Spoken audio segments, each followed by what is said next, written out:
So the fourth commandment is to honor your father and mother, and it's the only commandment that gives us the reason for doing so. It states that honor your father and mother, that your days may be long in the land that the Lord your God is giving you. So although this may seem like a reward at first, where you'll go to heaven, it can also be seen as a reason because we look at society. Societies where children honor their parents tend to survive, and on the contrary, societies where the children do not honor their parents are doomed to destruction. So there's a questionable way this commandment is phrased: honor your father and mother. In all the other commandments regarding other people, they usually have the word love. Love your stranger, love your neighbors, love strangers.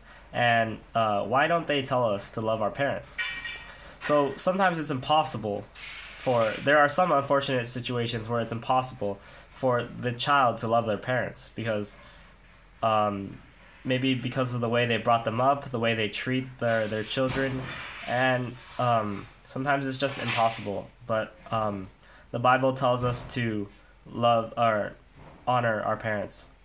So why is honoring so important, and why should we do it?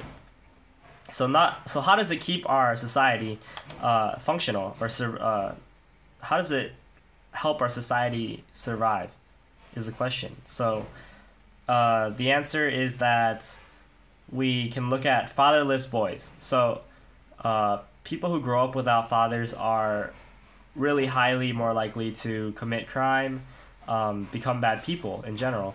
And the same goes for females without a fatherly figure in their life. And it shows that that we need that moral authority above us, that having a parent, because without honoring our parents or father and mother, they end up becoming adult peers, just older people that are equal to us, and that shows that ends up not being that father figure, motherly figure that we need in our lives to show us the moral values and prepare us for adulthood.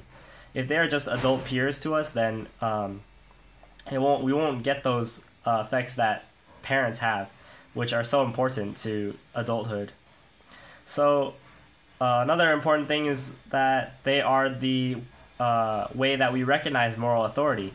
Without recognizing our parents as moral authority, then it is way harder to recognize that there is a moral authority above everyone, which is God. And without first realizing that our parents are the moral authority over us, and that they know what is right and wrong, or that even if they don't, we should listen to them and honor them because they have more knowledge.